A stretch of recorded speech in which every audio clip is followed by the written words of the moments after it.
평안하십니까 성도 여러분. 화창한 봄 날씨 가운데 모두들 강건하시고 하나님이 주시는 기쁨과 평안함이 넘치시길 빌겠습니다. 오늘 묵상할 본문은 민수기 18장 8절부터 20절이고요 제목은 제사장에 대한 영원한 소금 언약입니다. 16장 후반부는 레위 지파 고라와 루벤 지파의 다단과 아비람 등이 주도한 온 백성의 모세와 아론에 대한 반역을 심판하시면서 먼저 모세의 권위를 높여주는 반면에 본문이 나오는 그런 17장부터 18장은 아론의 권위를 높여주고 있습니다. 본문 바로 앞장인 17장에서 각 지파의 대표자 12명의 지팡이 중 레위 지파를 대표하는 아론의 지팡이에만 하나님께서 싹이 나고 꽃이 피며 살구 열매가 맺게 되는 이적을 행하셔서 그의 권위를 세워주시고요. 본문이 나오는 18장에서는 일반 레위인과 레위인 중 제사장 직분을 맡는 아론 가문의 성막에서의 역할의 차이, 그리고 차지하는 제물의 차이를 설명하면서 아론 가문의 특별한 지위를 강조하고 있습니다. 이러한 아론 가문의 특별한 지위를 강조하기 위해 18장 1절부터 24절은 하나님이 말씀하는 대상이 아론 한 사람인 것을 3번이나 나타내는데요. 즉 보통 하나님은 모세를 통해 백성들에게 말씀하시며 드물게 모세와 아론 양자 모두를 통해 말씀하시는 것으로 나오는데요. 여기서는 모세를 제외하고 아론에게만 말씀하고 계십니다. 곧 첫째로 1절은 여호와께서 아론에게 이르시되라는 구절로 시작하여 7절까지 일반 레위인들의 성막에서 제사장을 돕는 일반적 직무가 구분되는 아론 가문의 제사장으로서 성소에 들어가 직접적으로 제사를 집행하는 특별한 직무를 구분하는 말씀을 하고 있습니다. 다음으로 본문 첫 절인 8절은 다시금 여호와께서 또 아론에게 이르시되 라고 시작하면서 19절까지 제사장인 아론 가문이 차지할 제물의 몫을 설명하고요. 이어지는 20절 역시 여호와께서 또 아론에게 이르시되 라고 시작하면서 24절까지 아론 가문의 제사장으로서의 특별한 지위를 강조하는 가운데 일반 레위인의 몫도 이야기하고 있습니다. 오늘 말씀의 제목을 제사장에 대한 영원한 소금 언약이라고 붙였는데요. 이것은 하나님이 당시 가장 중요한 생계의 수단이었을 농사지을 땅도 분배받지 못하고 성막의 직무에만 전념하는 아론 가문의 제사장에게 제물 중 일정한 몫을 차지하는 영구적인 권한을 주겠다고 약속하신 19절과 20절에 근거한 것입니다. 이스라엘 자손이 여호와께 거제로 드리는 모든 성물은 내가 영구한 몫의 음식으로 너와 내 자녀에게 주노니 이는 여호와 앞에 너와 내 후손에게 영원한 소금 언약이니라. 너는 이스라엘 자손의 땅에 기업도 없겠고 그들 중에 아무 분깃도 없을 것이나 내가 이스라엘 자손 중에 내 분깃이요 내 기업이니라.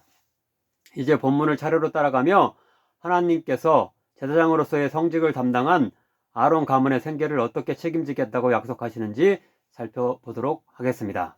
첫째로 8절부터 11절입니다.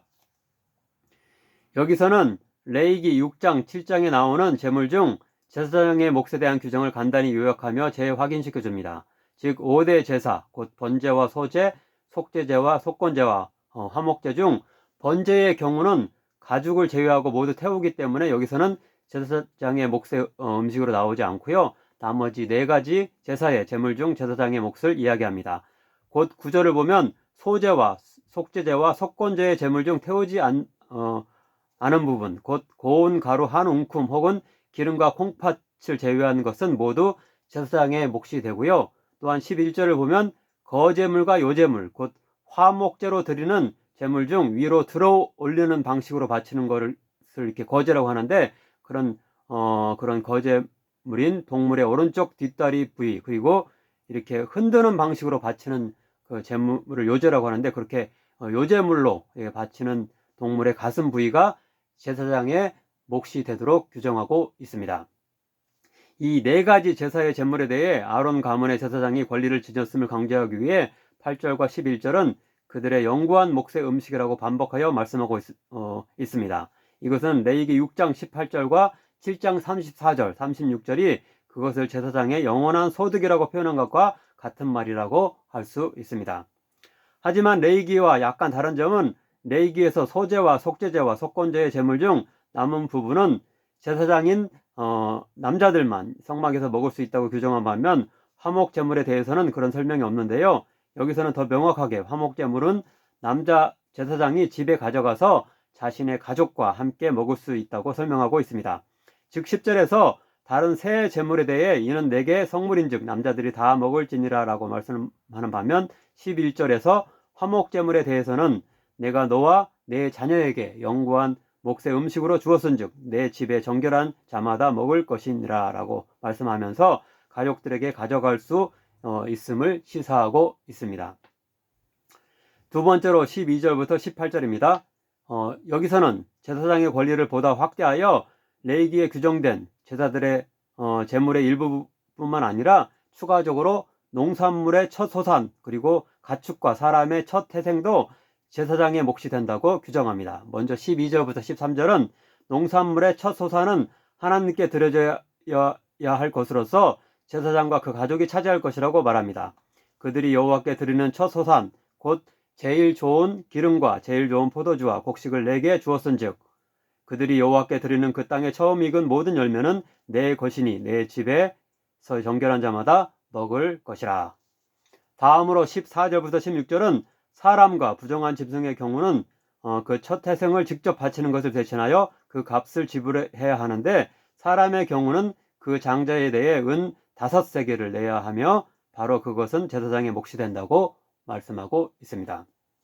끝으로 17절부터 18절은 소나 양 등의 정결한 짐승의 첫 태생은 직접 제물로 바쳐져야 하는데 제물로 쓰이는 피와 기름을 제외하고 고기 부분은 전부 제사장의 몫이라고 규정합니다. 마지막으로 19절부터 20절은 이러한 제사장의 소득에 대한 규정은 변함없이 영구하게 꼭 지켜져야 한다는 의미에서 영원한 소금 언약이라고 지칭되고 그 이유는 제사장을 맡은 아론과 그의 후손에게는 아무런 농사지을 땅도 분배되지